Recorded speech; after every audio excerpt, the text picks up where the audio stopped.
दोस्तों 21 साल में आईएएस अधिकारी बनना हम सभी का ख्वाब होता है, क्योंकि वो सभी इतिहास लिखते हैं जो कम उम्र में सिविल सेवा को क्रैक करते हैं। निश्चित रूप से ये हम सभी का सपना है, क्योंकि इसका सबसे बड़ा फायदा आपका जो सर्विस पीरियड होता है बहुत लंबा हो जाता है, आप देश के लिए एक धरोहर बन जाते हैं और निश्चित रूप से जो उसके उच्चतम पद हैं वहां तक पहुंचने की आपको संभावना हमेशा बनी रहती है। दोस्तों, लेकिन इसको पाने के लिए हमें क्या स्ट्रेटजी लगानी चाहिए, क्या हमें करना चाहिए और क्या हमारे तरीके हों, आज इस वीडियो में मैं इसी बारे में बात करने जा रहा हूँ।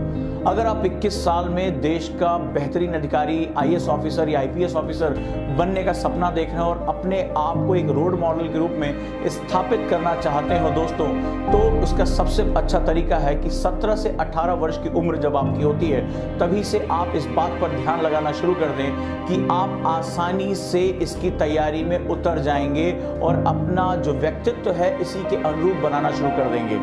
ये मैंने सही कहा दोस्तों, 17 से 18 जब आपकी एज हो जाए तभी से आप यूपीएससी के लिए बहुत संजीदा और बहुत ही सीरियस हो जाए, यानी आप जब 12th क्लास में हो तभी इसके बारे में थिंक करना शुरू कर दें। जो सबसे बड़ी ज़रूरत है वो ये है कि आप इसके सिलेबस को पढ़ें और समझें। सिलेबस आपका वो गाइडिंग फोर्स होता है जो आपको अंदर तक लेकर जाता है।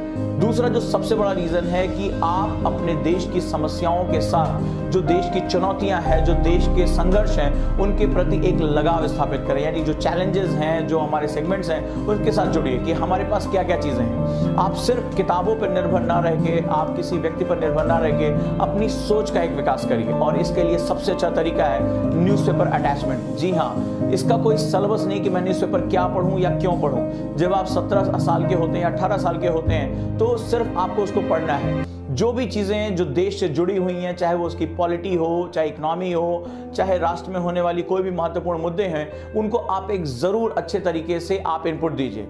अखबारों में कई बार बहुत सी खबरें होती हैं, जैसे खेल खिलाड़ियों की खबरें, आप उनको स्किप कर सकते हैं। कहीं पर हत्या हुई, कहीं पर लूट हुई, आपको ये पता है कि ये मेरे सिलेबस से ज़्यादा रिलेटेड नहीं है। पर हाँ, एडिटोरियल पार्ट, जो देश के प्रमुख मुद्दे हैं, इन पर आप अपनी एक विचारधारा बनाना शुरू कर दिए। इसके दो फायदे होंगे। पहला फायदा, आपको जो भी करंट में चल रहा है वो आपको इसकी जानकारी होगी। दूसरा, देश के सम्मुख जो भी चुनौतियां हैं, जो भी मुद्दे हैं, उन पे आपका एक लगाव होना शुरू हो जाएगा। तीसरा जो सबसे बड़ा इनपुट है वो ये है कि आप बेसिक बुक्स के साथ, जैसे एनसीईआरटी हो गया, ये एनआईओएस की बुक्स हो गई, इनके साथ अपना एक अटैचमेंट बढ़ाना शुरू कर दीजिए और यहाँ से मुझे कैसे करना है, क्या करना है, ये आप जो है वो धीरे धीरे करना शुरू कर दीजिए। 12वीं क्लास के बाद आप जब ग्रेजुएशन में जाते हैं तो अपने लिए 3 से 4 घंटे फिक्स कर लीजिए पढ़ाई के लिए कि मेरा सिविल सर्विसेज को इसको देना ही देना है और मुझे इसके साथ जाना ही जाना है। इस पढ़ाई में जो सबसे बड़ा आवर होना चाहिए वो आपका न्यूज़पेपर रीडिंग होनी चाहिए। साथ ही साथ आपको बोलने, नोट्स बनाने और उनको याद करने की तकनीक भी आपको पता होनी चाहिए।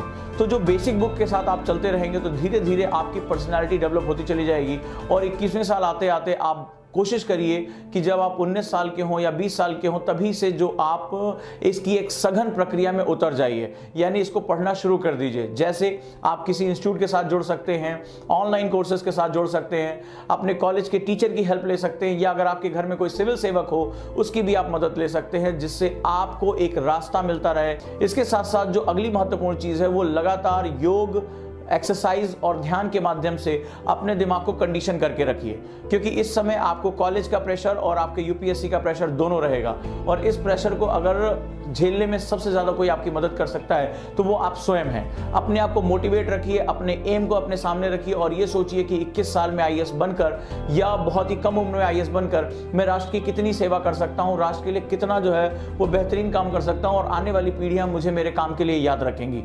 आज की ये तकलीफ कल को आपको नेशन का हीरो बना सकती है, लोगों की प्रेरणा बना सकती है, लोग आपके इंटरव्यू के लिए परेशान रहेंगे। दोस्तों, ये एक बहुत महत्वपूर्ण पड़ाव है। अगर आप इन चीज़ों को फॉलो करते हैं तो निश्चित रूप से आपको आगे बढ़ने से कोई रोक नहीं सकता। जुड़े रहिए और भी अगर आपको कोई सुझाव चाहिए तो कमेंट बॉक्स में आप प्रश्न पूछ सकते हैं। वीडियो कैसा लगा जरूर बताएं और आगे बढ़ें, सशक्त रहें और कोई दुनिया की ऐसी ताकत नहीं है जो आपको आपकी मंजिल पर पहुंचने से रोक सके।